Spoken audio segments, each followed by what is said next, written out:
Wonder how Hippocrates is getting on with the moon dew.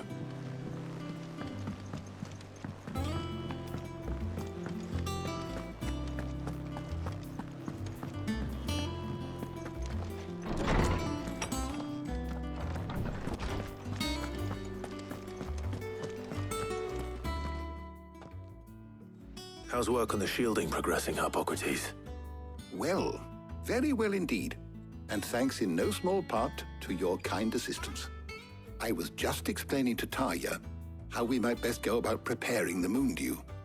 And now that we have all the ingredients, we may begin. You can count on me. I've mixed more than a few mysterious concoctions in my time. I'm sure you have. What about the shielding itself? Work is underway, under the watchful eyes of Bardolph and Obolus. Apparently, it'll be ready soon. Thank you.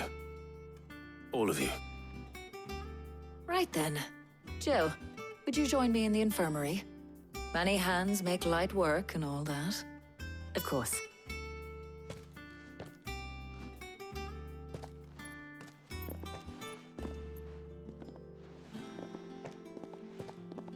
Oh, and Clive, thank you. It was nice, just being with you.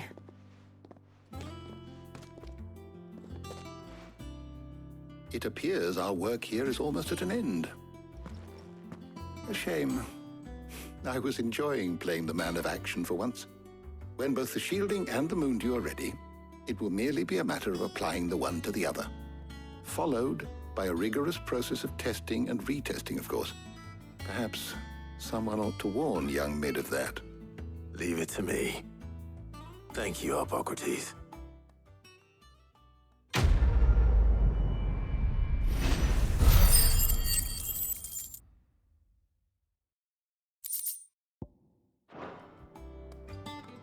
Well, I'd better go and give Mid the good news then.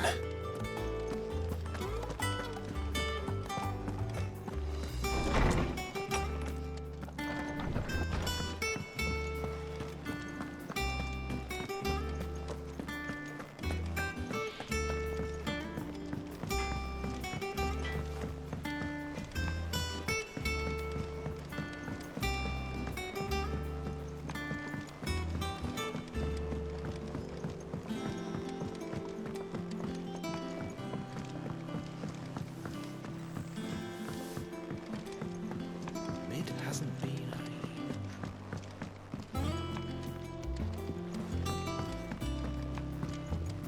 Editors started reading books that don't have any pictures in.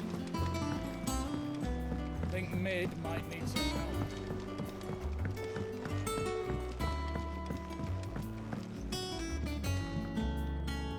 Sorry to keep you waiting, Mid. But you'll be pleased to know that work on the shielding is underway. You found something for it? In a manner of speaking, Hippocrates knew of a substance that's highly resistant to heat, a coating that should provide the protection you need. He's supervising the construction and testing of the shielding as we speak. Brilliant! I knew you wouldn't let me down. Don't thank me. I'm just the errand boy. Right then, better start working out how to bolt all these bits together. To the Black Hammer!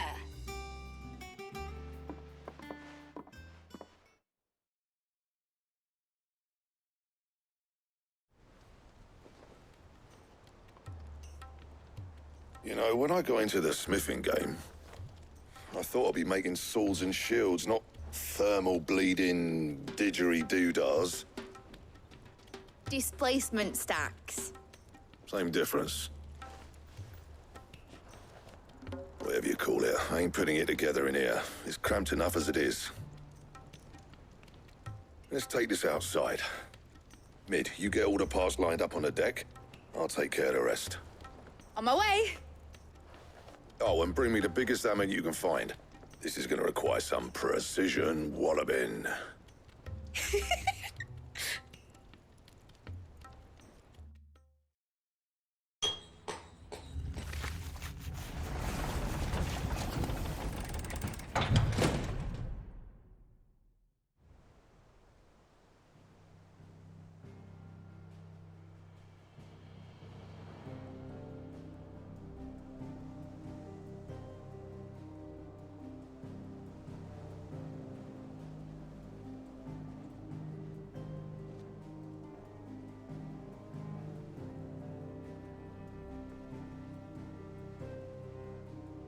It's finished! It's finally finished! Thank fuck for that. I'll be feeling my hammer arm for weeks. Thank you, Clive, Blackthorn, everyone. That's one down and just 3 more to go. I'm sorry. Oh, didn't I tell you? The Enterprise has 4 mithril engines, and we'll be needing a displacement stack for each. You don't mean... Don't worry. Now they've got a finished one to work off, my gang in Canva can build the rest. Good luck to them, I say. Right, I'm off to get a sling for this elbow. Any other work comes in, keep it to yourselves, eh?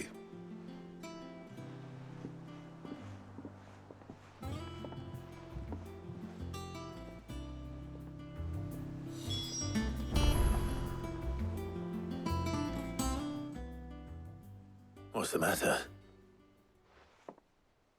Nothing. Just daydreaming. Thinking about the Enterprise sailing off over the horizon to shores unknown, searching for a land untouched by the Blight, just like me and my dad planned. So if the worst came to the worst and every scrap of soil in the Twins turned black, we might still have a chance. That's what she was meant to be. You see, one last chance just in case we needed it. But now she's so close to being finished, I've realized I don't want her to be that. I don't want her to be just a lifeboat for us to cling to if things get desperate. I want people to sail aboard her by choice, not from the lack of it. In a world where we're not just trying to survive, but where we can actually live. I'm working on that. And I'll do everything I can to get you what you want. Don't you always? All right. My mind's made up. As soon as the Enterprise is fit to sail, I'm putting her under your command. Sod our plans, I'm trusting in yours. Are you sure about this? Something tells me it's what my dad would have wanted. He'd be proud of you. You were gonna visit his grave, weren't you? I was. And you can come too now that your little project is finished. Right. There's just one thing I need to finish up first. Won't be a mo. All right. I'll let Otto know you're coming. Meet us in the mess when you're ready. Aye, aye, Captain.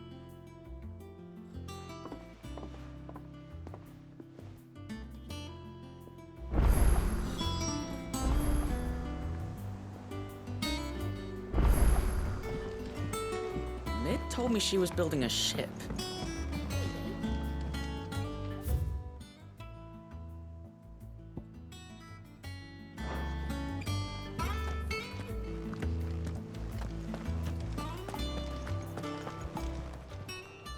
Clive!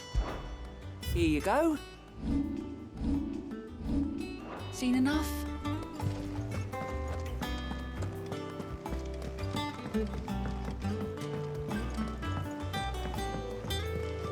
Is that the thing Tomes helped?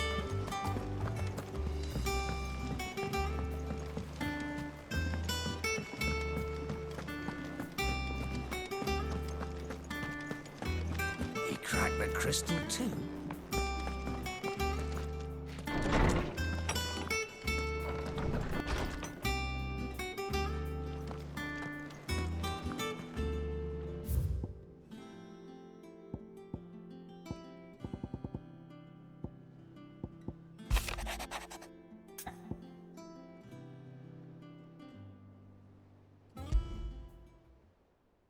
Trouble with the ledgers. Shouldn't he be asking Otto for help?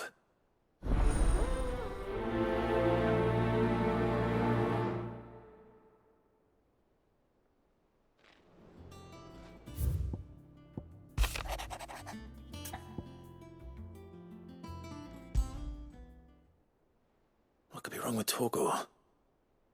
He seemed well enough when I last saw him.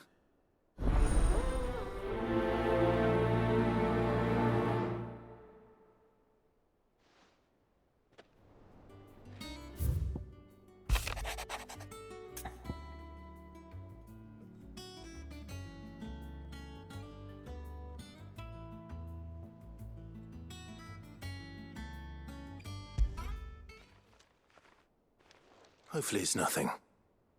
But I should speak to Blackthorn just in case.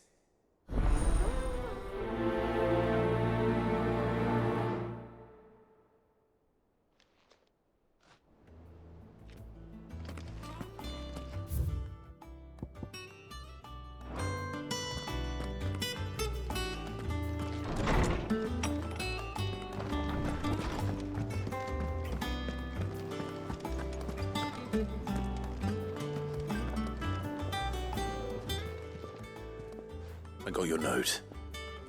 You think something's wrong with Torgal? So you can read. Congratulations. But I didn't say I were wrong with him. I said something weren't right. He's not been eating me treats. He used to love cracking the bones from Molly's boiled brown, but now he won't so much as look at them. Didn't like him. Which is why I'm of a mind that his mind's on something else. You've not been working him too hard, have you? No harder than usual. Is that it, boy? Do you need a rest? What was it you said he was? A frost wolf? That's what the lawsman seems to think. Then maybe this all has something to do with whatever it is that's woken inside him. I suppose things have been different since Rosalith. Perhaps Hippocrates knows something. Instead of everything, you mean? Perhaps.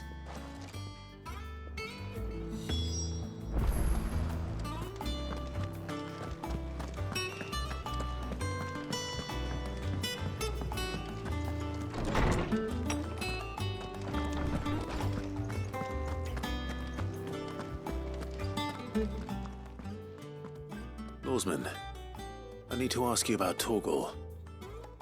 Something's not right with him. He isn't ill, is he? I don't think so. But according to Lady Karen, he seems to have lost his appetite, which is certainly a new development.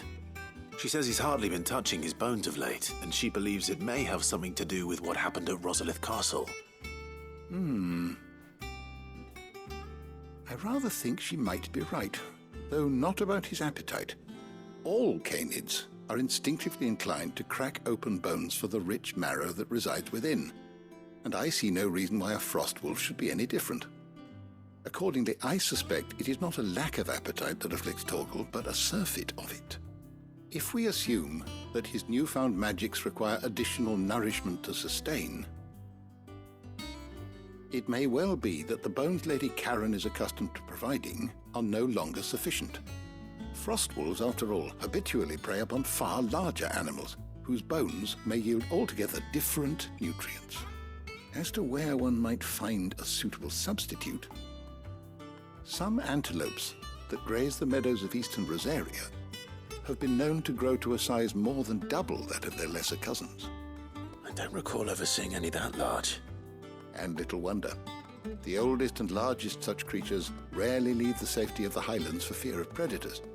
The last elder antelope sighting I recall hearing about took place near Cressida, and that was long before the village was abandoned.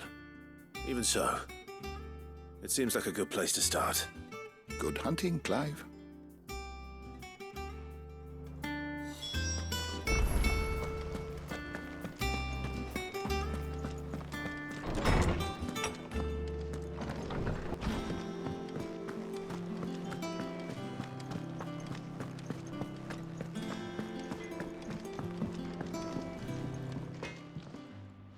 Blackthorn, do you have a moment?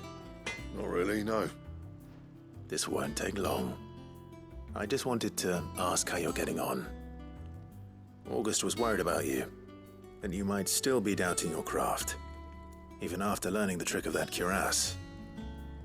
Is there something else weighing on your mind? Perhaps sharing your thoughts might help. That bastard's like a dog with a bone. Still, you've got a keen eye, I'll give him that. He's just, well, Karen showed me something. Something I've never seen before. And that was? A sword. An odd-looking thing with a single-edged blade. The metal itself wasn't anything to write home about, but fuck me, the edge on it.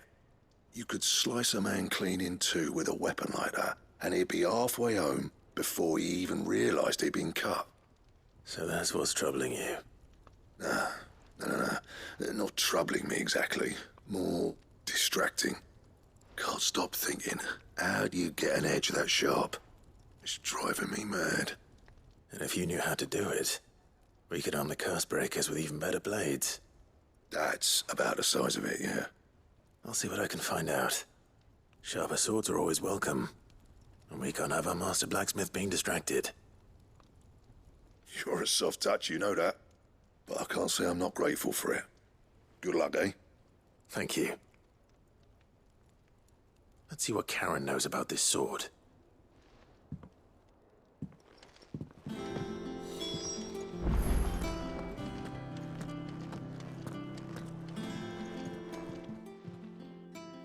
You're looking well, Karen.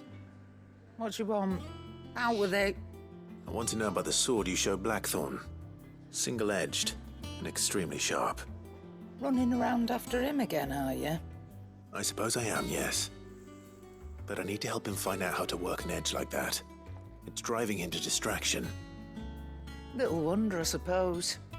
There's not many like that make it as far as the twins, and those that do go straight into private collections. Which made it nice and easy finding a buyer. Can you tell me who bought it? Where is it now? You think I tell people who my clients are? Suppose you're not likely to go nicking him off me, are you now? Fine. If you stop mooning at me like that. Lord Ignac's the man you want. Delmecian bloke. Collects weapons and the like. And he's got more money than sense, which is why he's one of my favourite clients. Reckon he'll still be at the inn in Dalamil, where I left him. Thank you, Karen. Oh, and he's a touch eccentric, if you take my meaning. I appreciate the warning.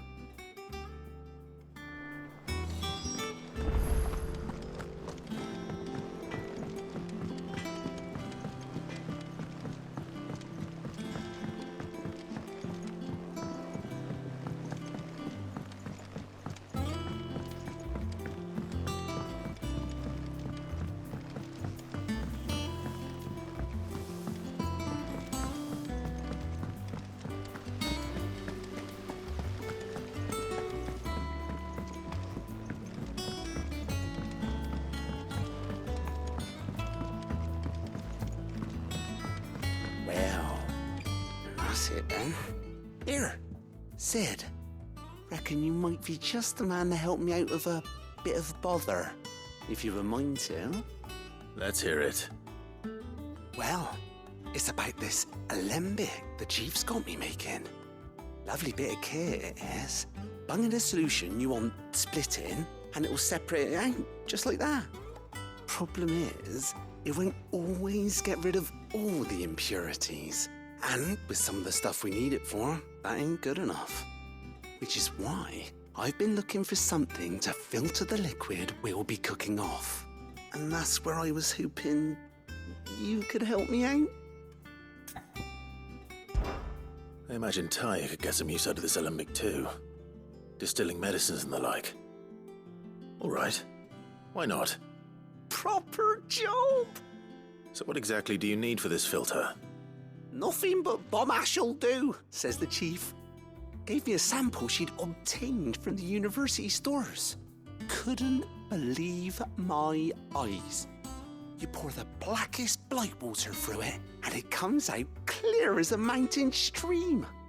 So, I did a bit of reading about where I might be able to get hold of some. And do you know what I found out? It's only the blimmin' bones of a bomb king. They leave them behind when they die, see? I take it that's where I come in. If you wouldn't mind. I saw a billet on the hunt board for one just the other day. Would have gone myself, but, well, fighting dirty great balls of flame ain't exactly my forte. You, on the other hand... All right. I'll see what I can do. Thank you kindly. And a good hunting, eh?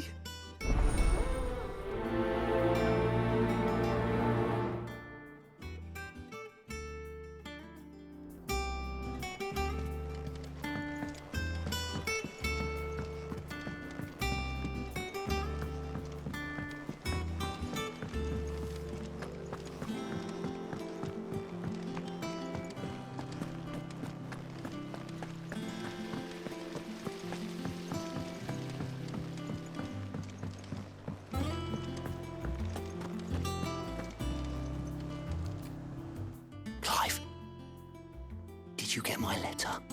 That's why I'm here. Shh. Otto might be listening. Is this better? A little. Listen. I've some bad news. It turns out the Hideaway may be slightly behind in its payment to certain lenders, and it may be my fault.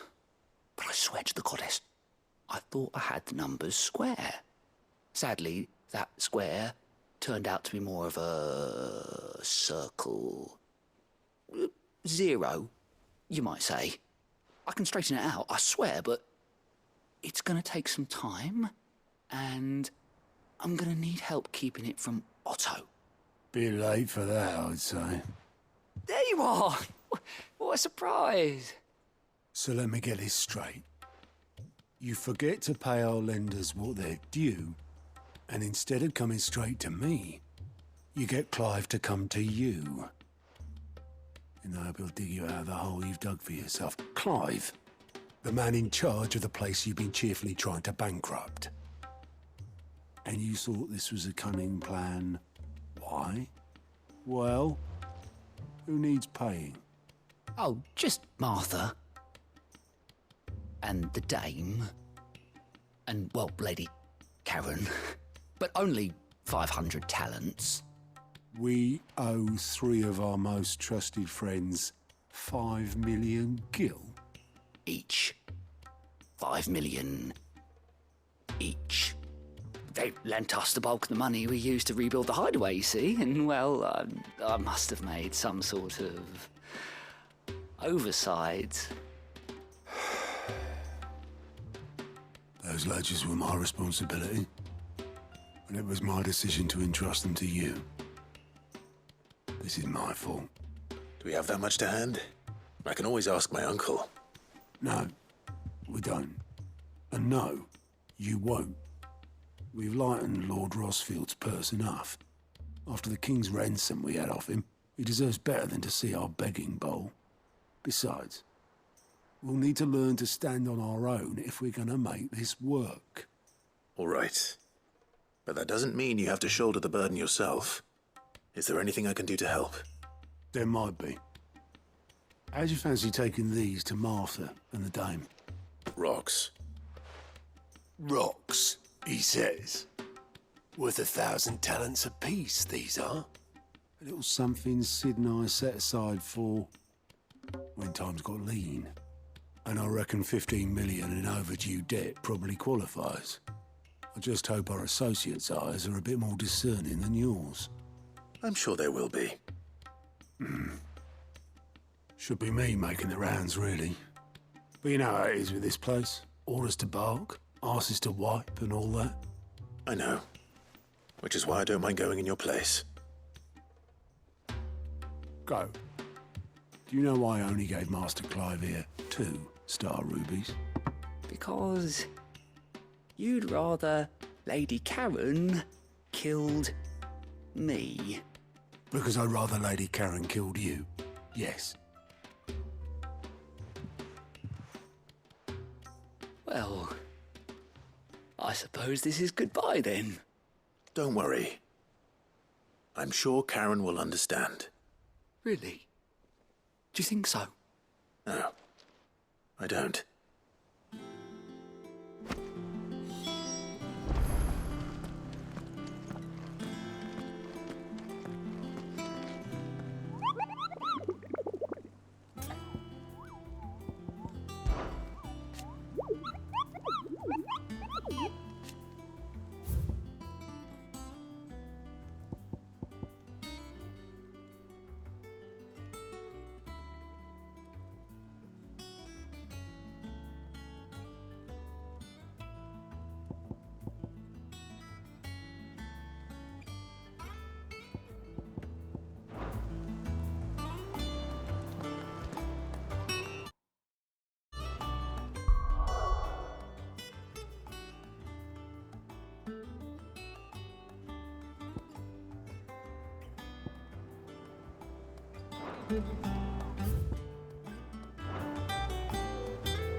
Clive, we weren't expecting you. I wasn't expecting to be here, but it seems we still owe you a considerable amount of coin for your help with our rebuilding efforts. And though I doubt it's what you were expecting, we were hoping you'd take this as payment.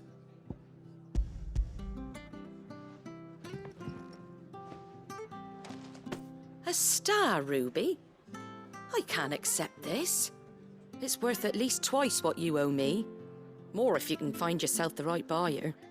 Think of the difference as interest. Interest? If word got out I charged that much, no one would ever borrow from me again. Anyway, why are you the one here asking me about this? I'd have expected Otto.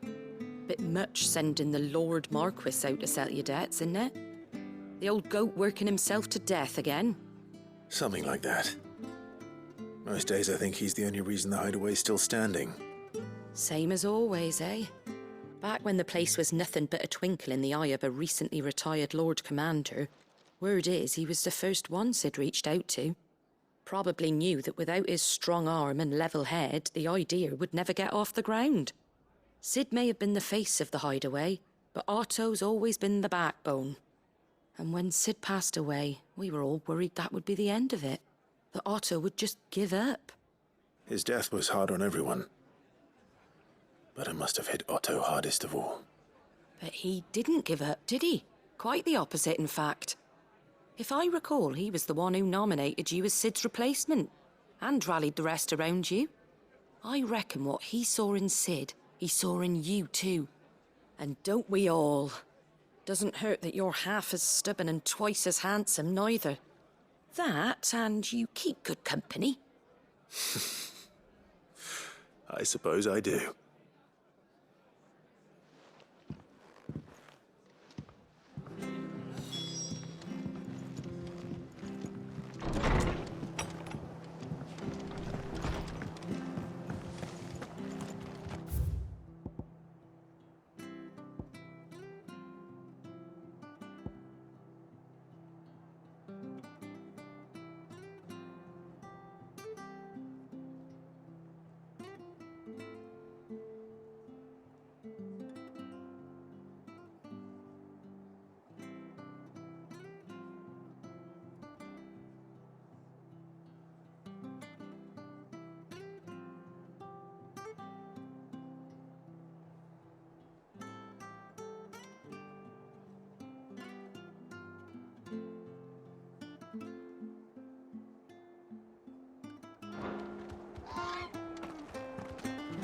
Stay sharp.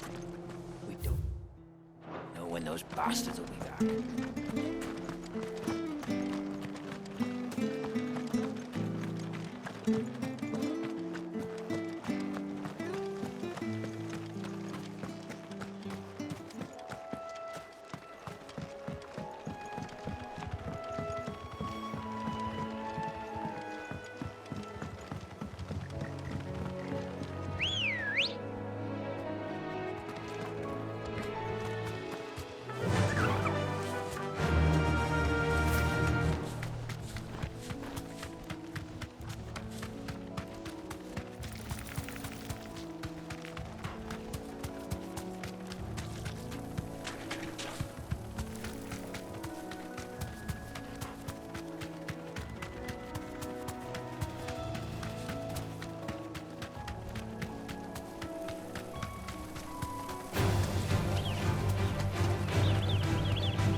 Certainly quiet. If I were a giant antelope, I'd see my displays.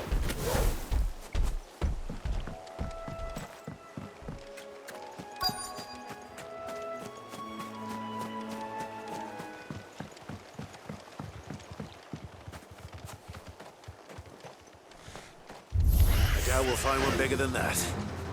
You hungry, Torgal?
Now,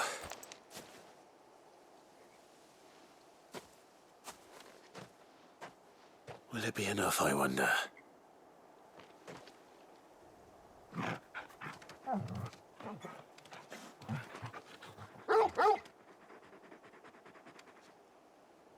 I say that answers my question, which means we owe the lawsmen our thanks. You're just a big puppy, aren't you? A very big puppy.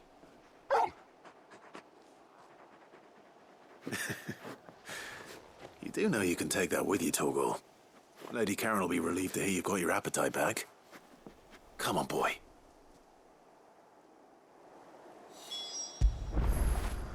That'll feel good, boy.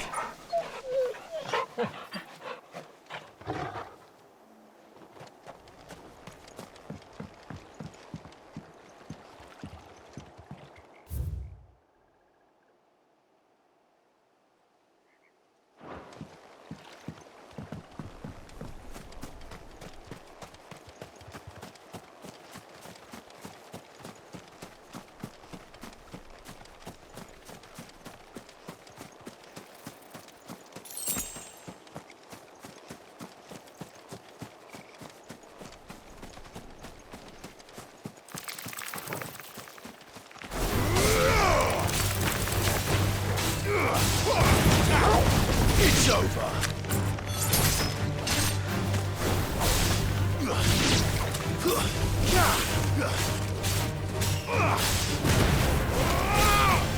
Stay down.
Seems this one has a little more life left in it. All right, then. Nice try.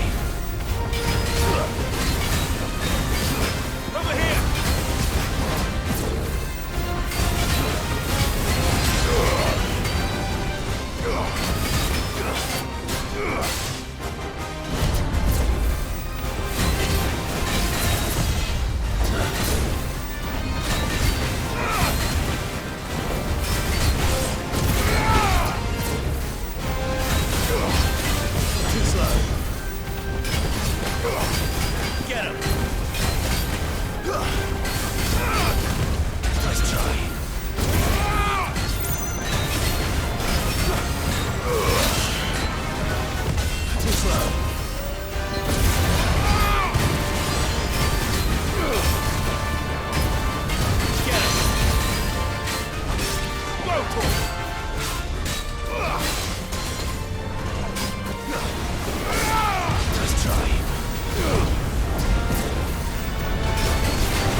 Help me, boy. Nice try.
Too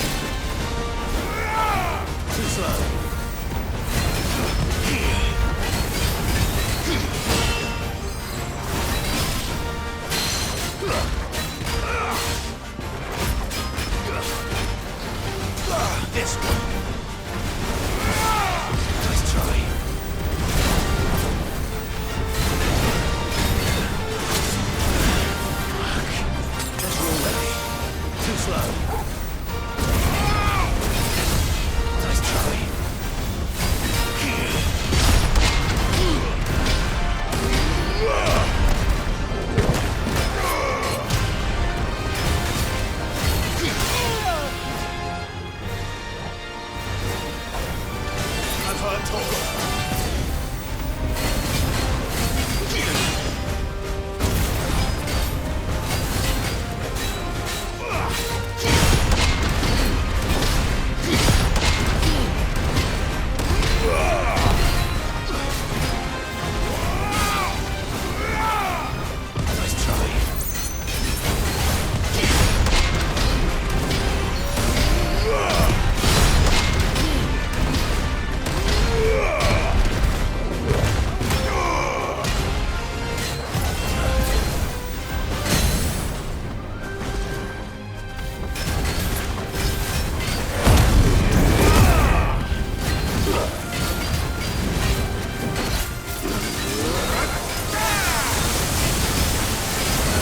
back to sleep with you.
Stay sharp.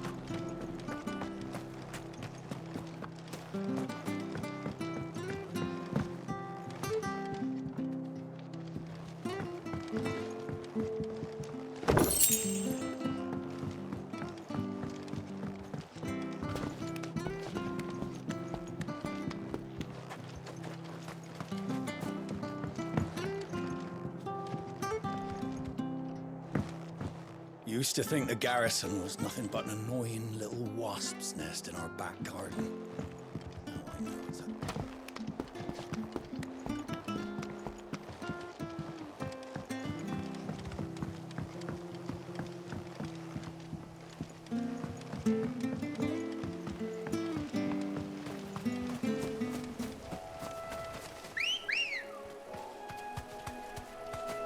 Ready, go?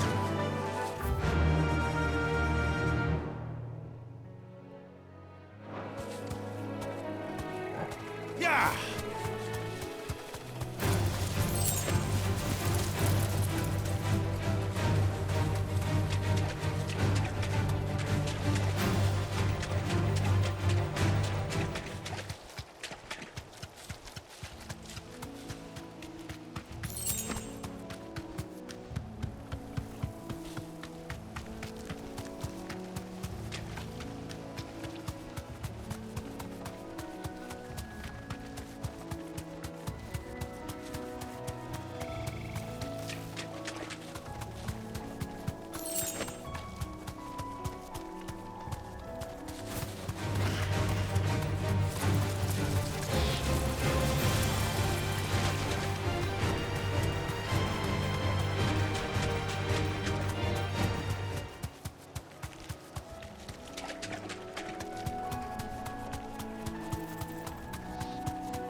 girl.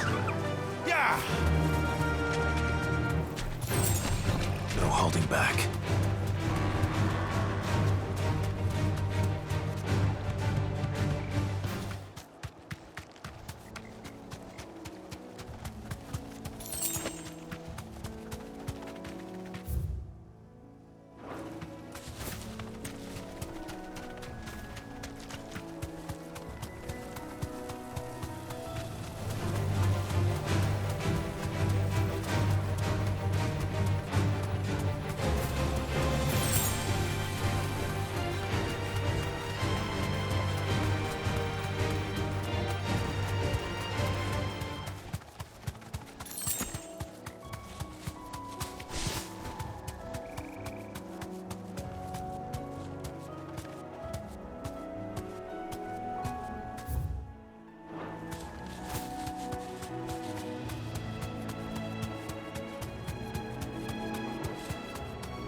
There's talk at the glass gate.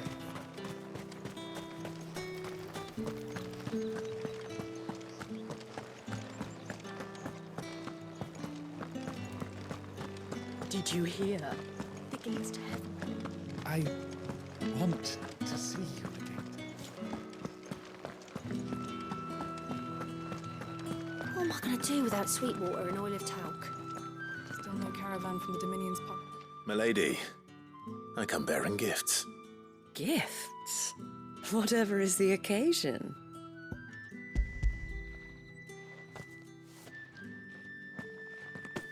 Oh my. Clive, you really have outdone yourself. Otto asked me to give it to you. To settle the Hideaway's debt with the Veil. And to compensate you for the time it took us to do so. You disappoint me, Clive. I thought you might finally be warming to me. Tell Otto he can keep his baubles. I tried to tell him as much the first time around. The man owes me nothing, nor does the Hideaway. My contribution to the restoration effort was made freely and willingly. It was the least I could do. You once told me Sid did you a kindness. I'd like to do the same. Please, accept it. For my sake. And for Otto's. For all of us. For all you've done. It is rather fetching, isn't it? Very well. Otto is lucky to have you, Clive. I doubt anything could ever replace his son. But you and the others at the Hideaway are the closest thing he has to family. Otto had a son. Long ago, yes. Sid told me Otto lost him when he was just a boy, and blamed himself for not being able to stop it. I don't know how it happened, whether there was anything he could have done, but it was clear that it weighed heavily on him. I didn't know. How could you have? I doubt anyone did. Besides Sid, I've never met a man more keen to bear his sorrows in stoic silence. An ill habit, given that both have always been surrounded by friends desperate to help them. I'm beginning to see that.